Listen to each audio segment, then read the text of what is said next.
Donc, bonsoir à vous tous. Bienvenue à nouveau à une étude dans les Écritures, dans ce manuel de vie qui nous rappelle comment on a été sauvé par la grâce de Dieu et comment ensuite on doit se comporter pour glorifier Dieu. Ce soir, j'aimerais vous inviter à tourner dans l'Épître de Tite au chapitre 3.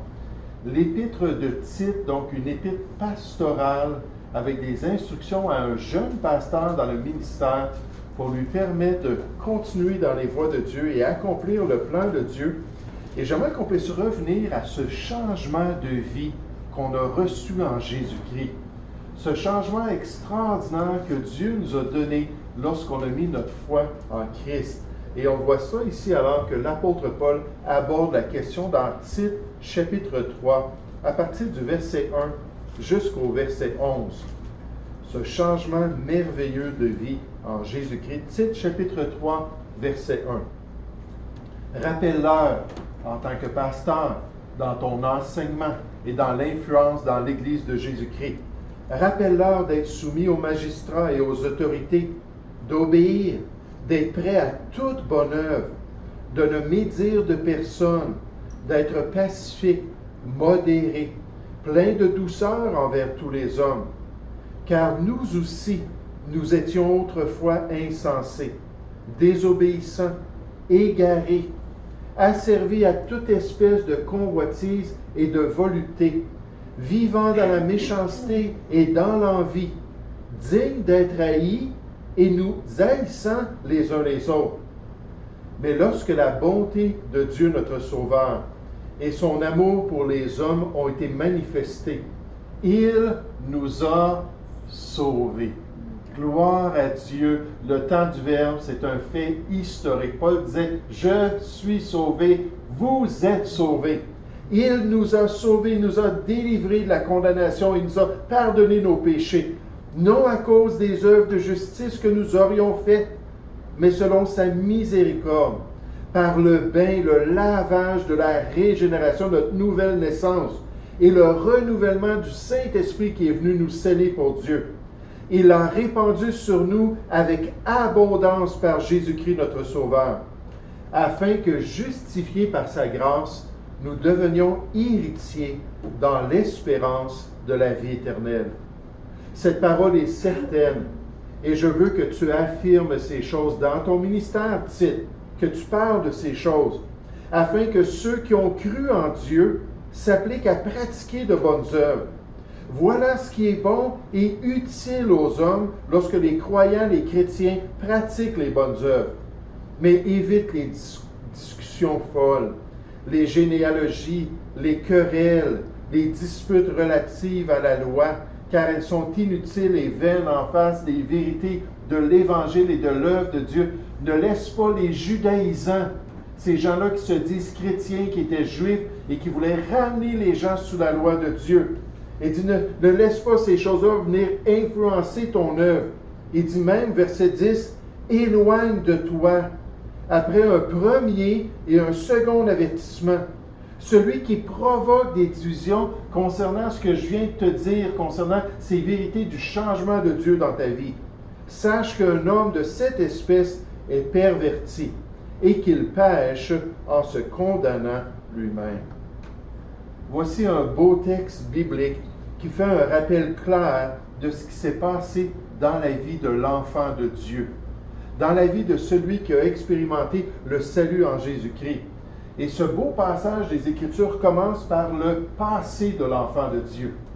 Le passé, sa vie avant son salut, sa conduite avant sa rencontre avec Jésus, sa honte qu'il ne doit pas oublier pour toujours apprécier ce qui se passait après, ce qui se passa après ce passé désastreux.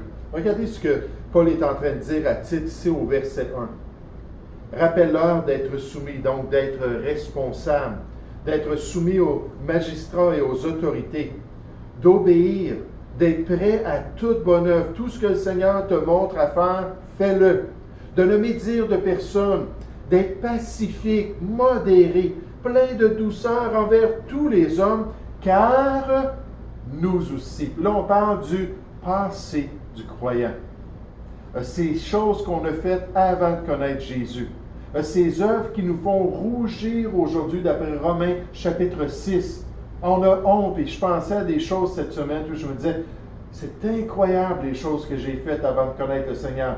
21 ans de chaos, 21 ans de folie, 21 ans sur la voilage, puis je me suis donné à 100% à tout ce que je pouvais expérimenter ici-bas, sans aucune considération pour les autres. Des fois, je suis en train de conduire ma voiture et je vois une personne qui arrive, puis il vient se placer en avant de moi, puis là, il ralentit, puis il faut presque que je freine pour pouvoir rentrer dans soit un magasin ou dans un stationnement quelque part. Là, tout de suite, ma réaction, c'est manque de civisme, pas de considération pour les autres. Il n'y avait personne en arrière de moi. Tu aurais pu te placer en arrière de moi puis rentrer. La pire place a été le Saguenay. Les conducteurs au Saguenay, c'est vraiment une société distincte dans le Québec, le Saguenay. Et des fois, on expérimentait des choses et on se disait, j'en reviens pas que la personne a fait ça. Mais vous savez, quand je pense à cela, moi, j'étais pire qu'eux.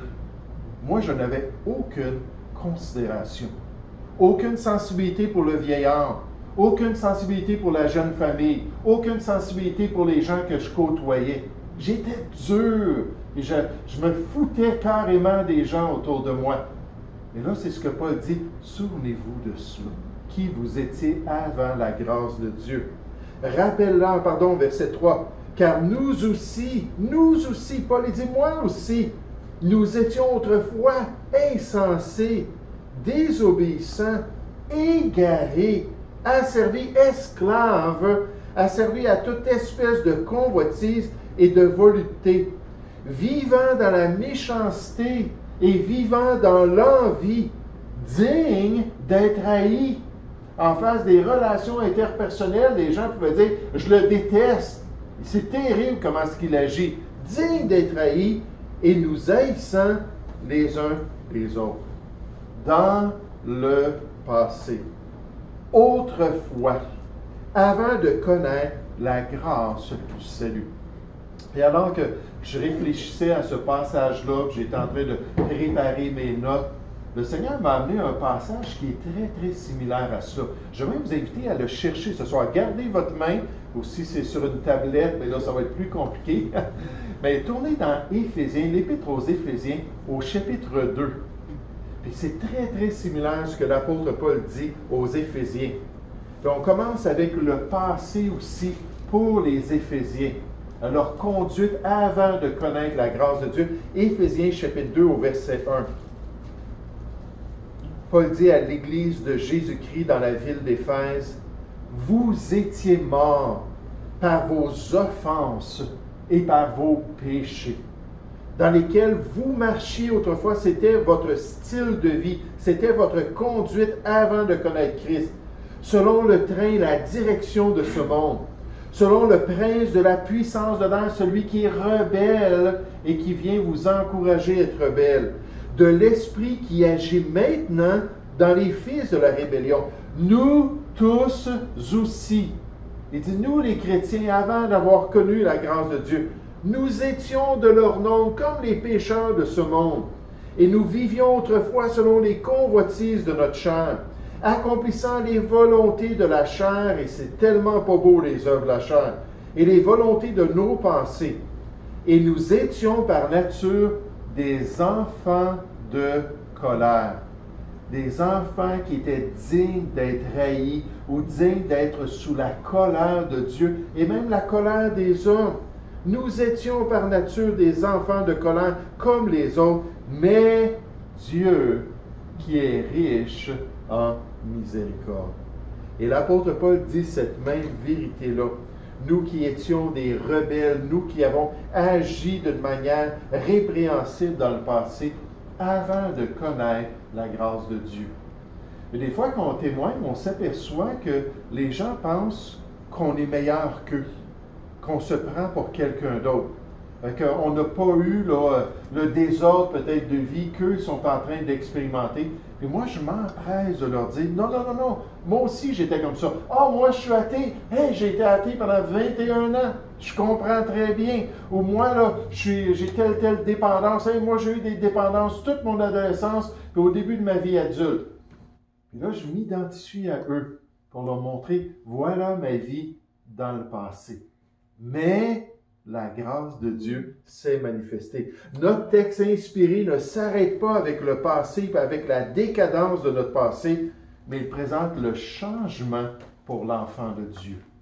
Le changement pour l'enfant de Dieu. La transformation merveilleuse que le pécheur repentant expérimente lorsqu'il se tourne vers l'œuvre de Jésus.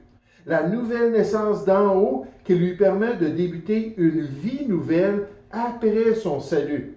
Une nouvelle orientation de son existence grâce au pardon de ses péchés qui lui sont donnés lorsqu'il s'est tourné vers la croix du Calvaire. Et Paul ne voulait pas que Tite oublie cette transformation. Il voulait qu'il prenne à cœur cette œuvre merveilleuse et qu'il puisse le partager avec l'Église de Jésus-Christ pour qu'il soit toujours reconnaissant envers l'œuvre de Dieu dans leur vie. Regardez au verset 4.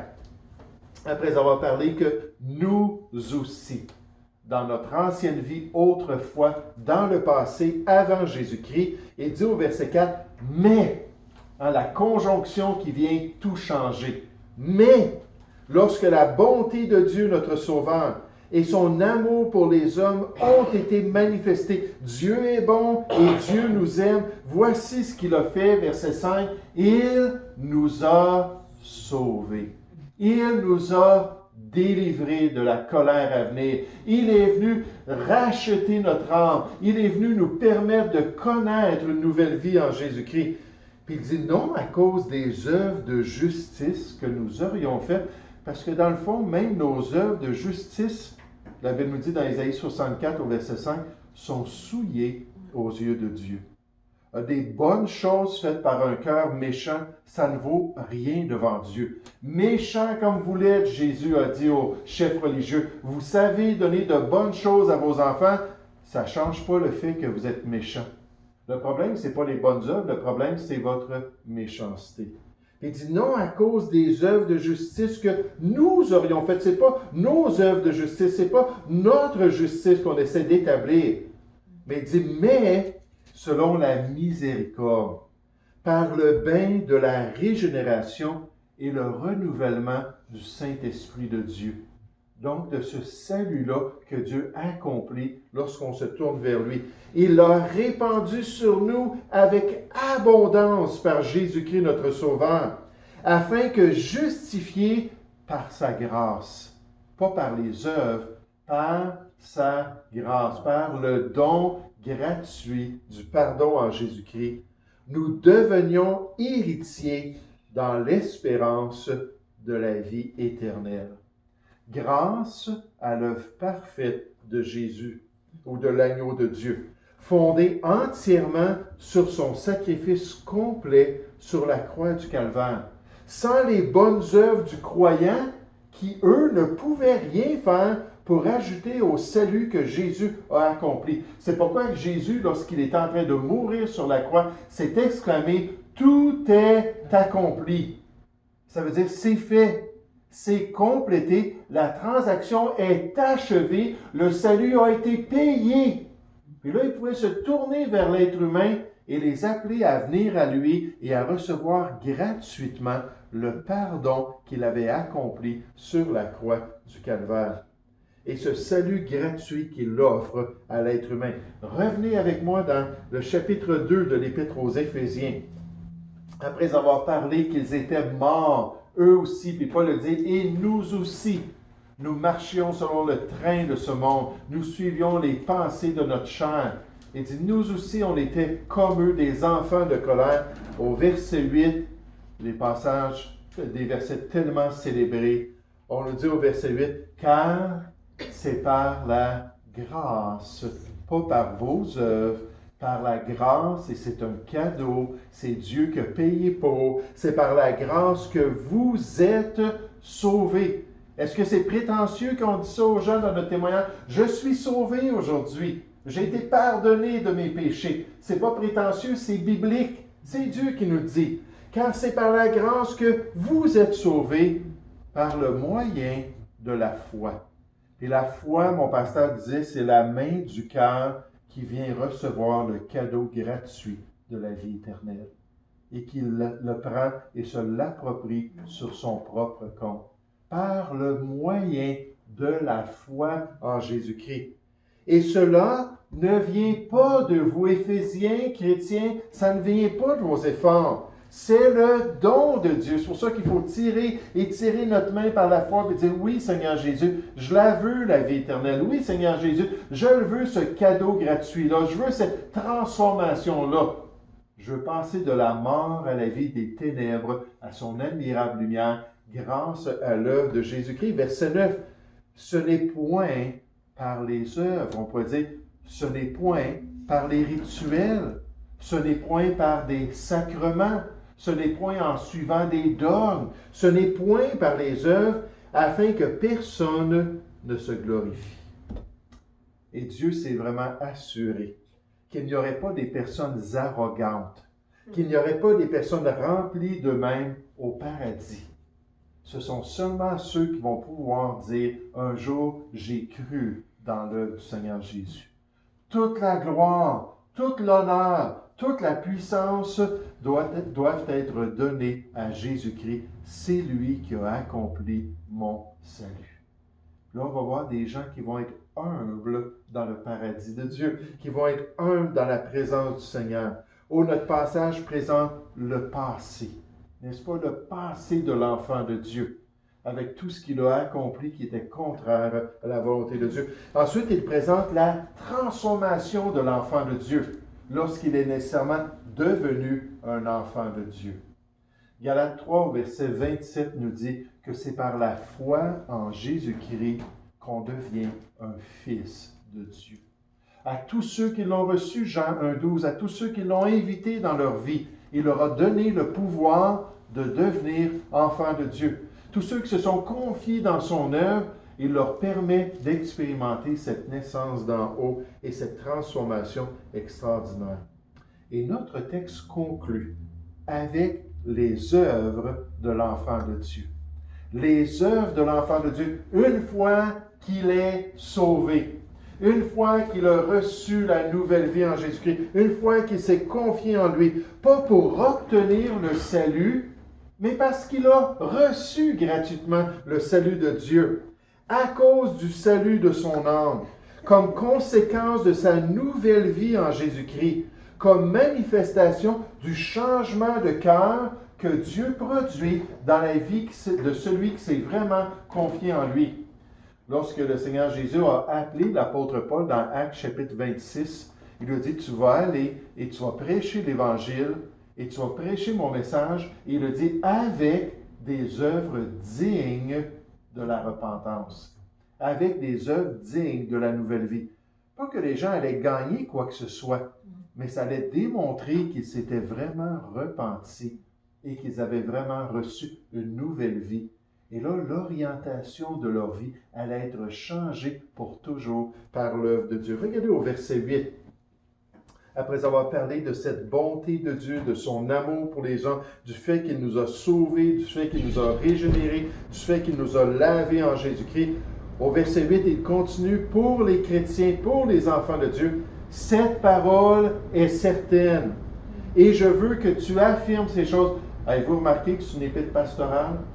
Il revient toujours là-dessus. Il faut que tu dises ces choses. Il faut que tu enseignes ces choses. Il faut que tu prêches le message de Dieu. Il faut que tu exposes les chrétiens à ces vérités spirituelles. Cette parole est certaine. Et je veux que tu affirmes ces choses, afin que ceux qui ont cru en Dieu, ceux qui viennent d'expérimenter sa bonté, ceux qui viennent d'expérimenter ce salut merveilleux, qui ont été lavés et renouvelés par l'Esprit de Dieu, que ces gens-là s'appliquent à pratiquer de bonnes œuvres. Voilà ce qui est bon et voilà ce qui est utile aux hommes. Lorsque les chrétiens sont changés par la grâce de Dieu et pratiquent de bonnes œuvres. Puis là, nécessairement à la lumière de situations qui se produisaient au niveau de ces vérités spirituelles, il dit, mais évite, fais attention, il y a des gens qui vont venir compliquer les choses.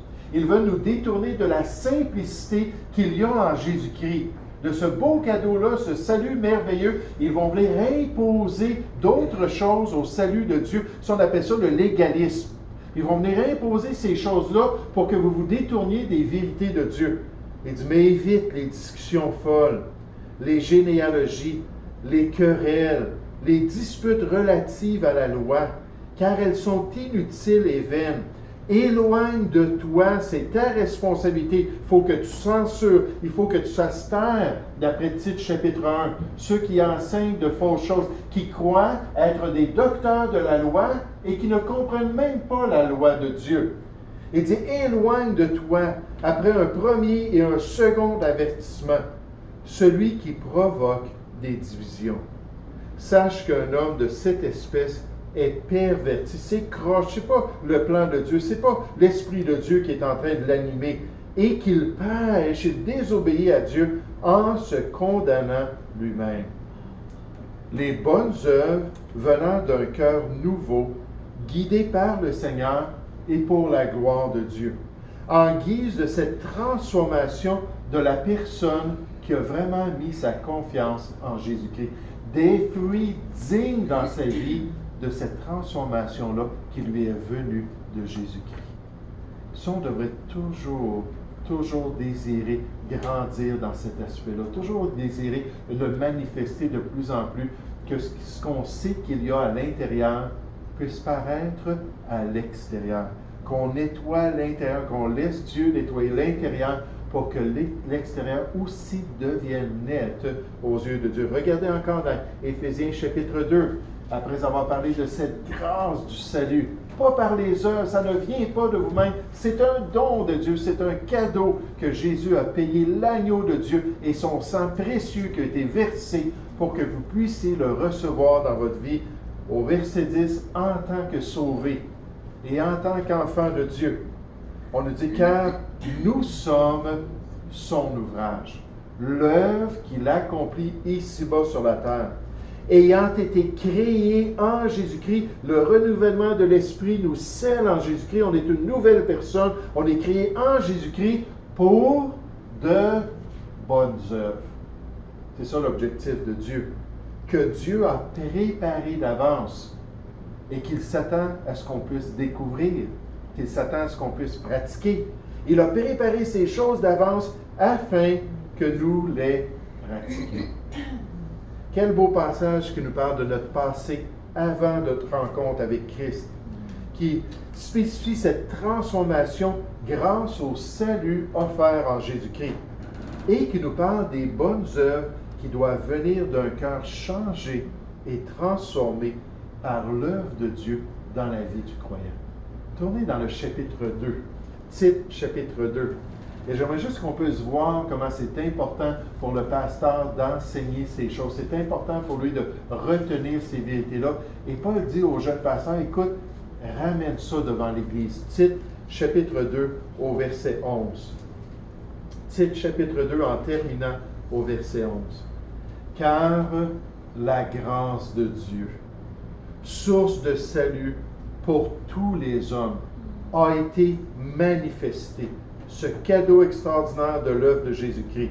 Elle nous enseigne une fois qu'on a reçu cette grâce-là, elle travaille dans notre cœur, elle se manifeste dans notre vie, elle cherche à nous transformer, à nous renouveler, elle nous enseigne à renoncer à l'impiété et aux convoitises mondaines et à vivre dans le siècle présent ici, notre témoignage, dans notre pèlerinage ici-bas, selon la sagesse, la justice et la piété, en attendant la bienheureuse espérance. Ça, c'est notre attente en tant que chrétien. En attendant la bienheureuse espérance et la manifestation de la gloire de notre grand Dieu et Sauveur Jésus-Christ. Il s'est donné lui-même pour nous.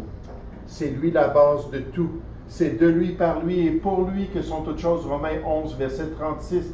C'est Jésus-Christ qui est derrière tout ce qu'on expérimente. Il s'est donné lui-même pour nous, afin de nous racheter de toute iniquité et de se faire un peuple qui lui appartienne, le peuple sauvé, pardonné de Dieu, purifié par lui et zélé pour les bonnes œuvres.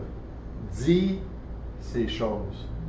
Exhorte, encourage et reprend, même si c'est nécessaire, avec une pleine autorité, parce que c'est le plan de Dieu.